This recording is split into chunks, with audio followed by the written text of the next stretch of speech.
السلام عليكم، مرحبا بكم في هذا الفيديو، أول فيديو في سنة 2024. أتمنى أن تكون هذه سنة خير ونجاح، وستكون بإذن الله سنة التسامح، سنة النجاح، سنة تحقيق الأمنيات. تفاءلوا، فإن التفاؤل يجذب أو يأتي بالأفضل. تفاءلوا بالخير تجدوه. دائما نتفاءل بأي شيء نريده، وأكيد سيتحقق بفضل الله الواحد الأحد إن شاء الله. من مقولات نجيب محفوظ: التسامح هو أكبر مراتب القوة، وحب الانتقام هو أول مظاهر الضعف. من أقوال جبران خليل جبران: البعض يكرهك ليس لأنك سيء، بل لأن حضورك يلغي وجودهم.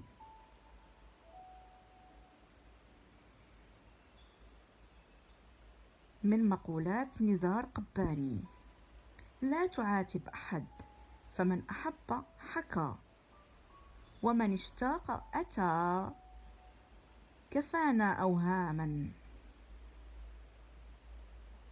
الحياة تعلمك الحب، والتجارب تعلمك من تحب، والمواقف تعلمك من يحبك. يقول نجيب محفوظ: النقاش مع شخص واعي متعة وراحة عظيمة، حتى وإن خالفك الرأي يفتح لك آفاق جديدة. يقول جبران خليل جبران: أكبر تنازل تقدمه في حياتك هو أن تتأقلم على وضع لا يرضيك.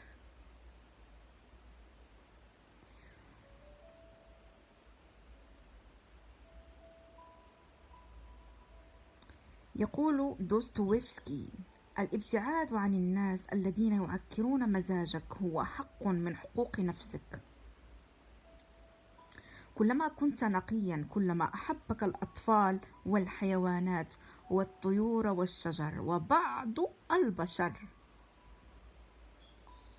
يقول دوستويفسكي: المتسامحون أسعد الناس قلوبا، عرفوا قيمة الدنيا فلم يبالوا بأخطاء البشر.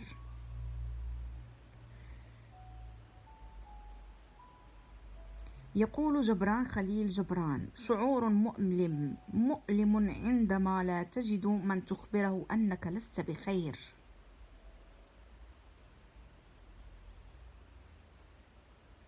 ويقول جبران خليل جبران: بعض البشر لا يشعرون بأنهم يؤلمونك لأنك تسامحهم دائما.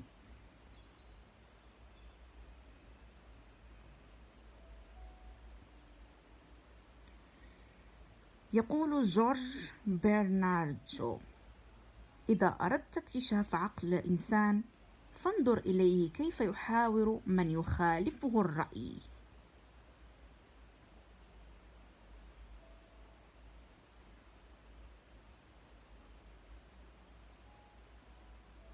الاكتفاء بالنفس مريح جدا، لا ينقصك قرب أحد ولا يؤلمك بعده عنك.